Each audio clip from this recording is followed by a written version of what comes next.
AI. AI is spreading like the plague. Total AI usage equals productivity. That is the same argument that more code equals better code. Or if you say more words, that makes you smart. Smarter. That makes you smarter. I could prompt Gemini for hours, massive blocks of code, just to ask it to fix one line in my code versus someone who would know how to fix that without using AI and using AI more efficiently.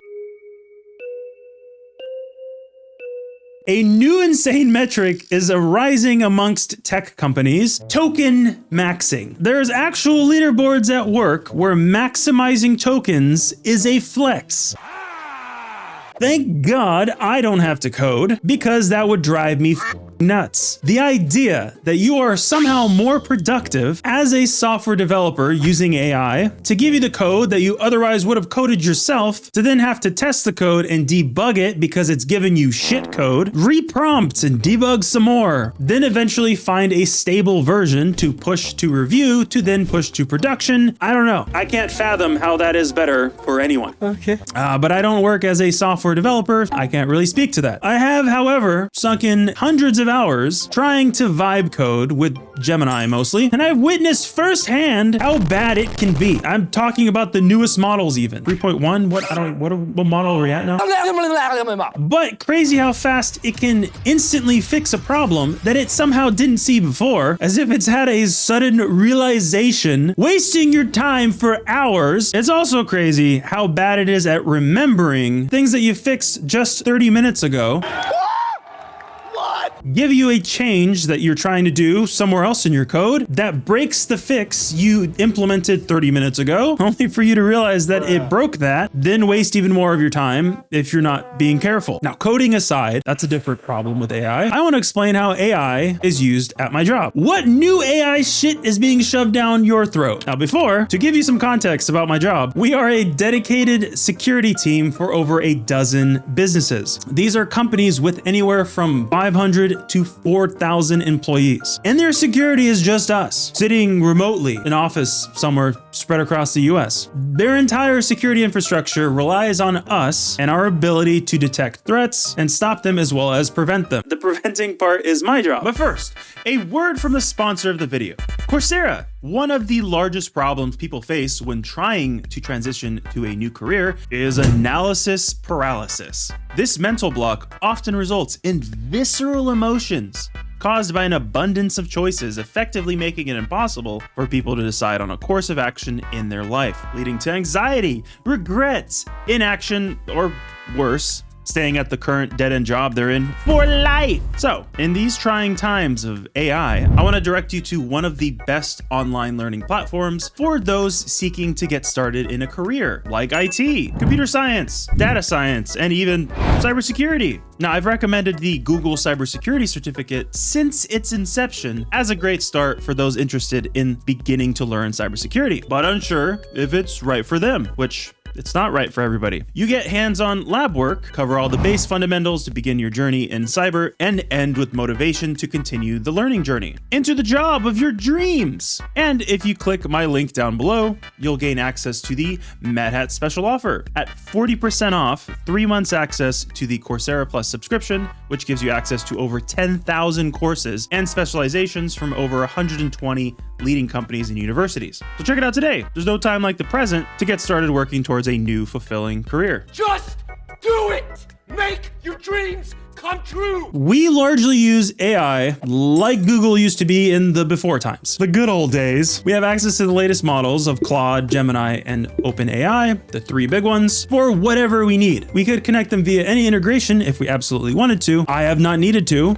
Stop it. And I have yet to hit any max usage for any of them. My lack of desire to just be churning out full speed automations, workflows, and coding a new integration when I don't know how to fucking code. That is a massive undertaking for any of us on the team, me included. Coding is very little what we use it, mostly if we're unsure of how to implement a security configuration to better secure a system. That's word salad, I know. Post. I don't like it. If I told that to my wife, she would probably look at me like, what the did I just say? And what the am I talking about? An example example being, let's say in this case, DNSSEC. Prompt Claude with a few questions. Hey, how do I do this? Have it point to some direct documentation, because if you're strictly following what it says, you're doing it wrong. And as it guides you through the process, just make sure that there's no gotchas. It's been a productive sesh. Prompting LLMs is not what people are afraid of. That functionality is literally just Google 2.0. So aside from using it like Google, we have implemented an AI SOC analyst system integration in our pipeline of alerts. And at this point, it's been running for over 7 months. Sure, it's great for triage. If you're not familiar with triaging is in a security operations center, it is listing all the available obvious information, usernames, computer names, alert details, network connections, and checks surface level indicators of compromise. It does a decent job finding data that you give it access to. What it determines based off of the data it has access to, it's not there yet.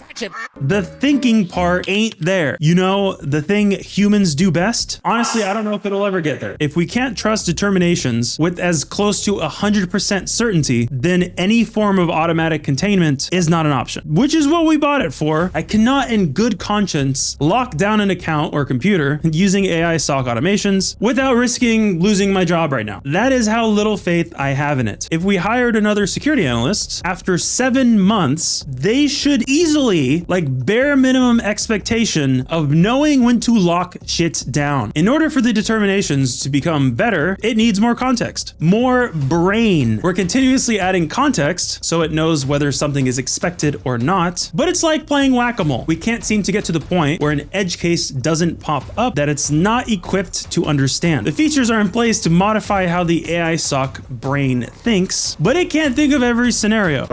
So we continue to get these edge cases, and we can't tell automations to not take an action if it is an edge case. Humans would understand, weigh things out, know where to look. There's a reason that you spend years studying to become a security analyst, to be able to immediately identify sus things. And honestly, the use case for an AI SOC in its current form is almost a gimmick for MSSPs who have built out noisy alerts, making low-level SOC analysts spend all day triaging them. And instead of addressing the root issue, noisy alerts, how about you go yell at your detection engineers? Instead, you can get AI involved in those literal thousands of alerts generated by network connections to C2 beacons that one security vendor flagged. Sure, that makes sense to me. It's not replacing any security analyst jobs though, and it's questionable whether or not reviewing the AI determinations is any better or faster in some scenarios than just having a person investigate it. And I don't think it's less prone to burnout either. Last thing I'll say about our AI SOC is sometimes it takes up to 30 minutes for it to complete an investigation, whereas a person could take 60 seconds to briefly glance at an alert and realize that it needs containment. One place that we do use AI fully autonomously, and I don't manage it for shit, is an email filter. That's what I'm talking about! It's not placed in front of an email server, it runs in parallel. Slightly less effective, but less invasive and easier to set up. Email comes in, AI email bot checks it out, and within seconds, it can determine whether or not it's a phish. But emails are easier to automate actions for because it is less impactful than locking down an account or computer. They can still do their job if they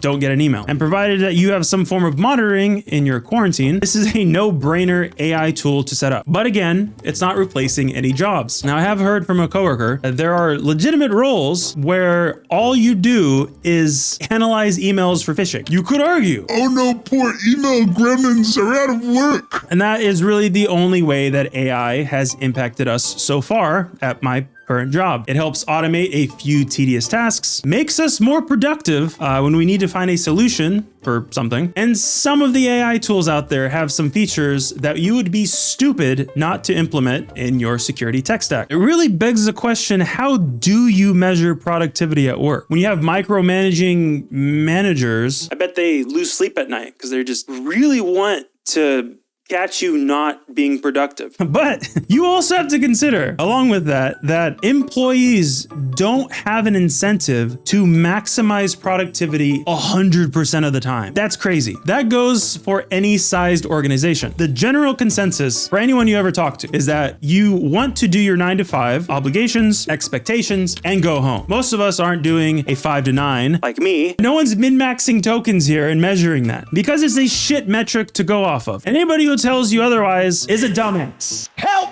Me! Like the CEO of NVIDIA. NVIDIA being a producer of raw processing power AI desperately needs, say outlandish shit like this is not surprising. If that $500,000 engineer did not consume at least $250,000 in tokens, I am going to be deeply alarmed. Yeah, not surprising. NVIDIA is hyping it up because it benefits them if AI continues to grow. Here is my best guess of what I've seen up till now with people using AI and with me using it. It helps you find a solution faster. I will give it that. It can guide you to the solution, just like reading multiple articles in Stack Overflow or Reddit, but it won't always provide the best solution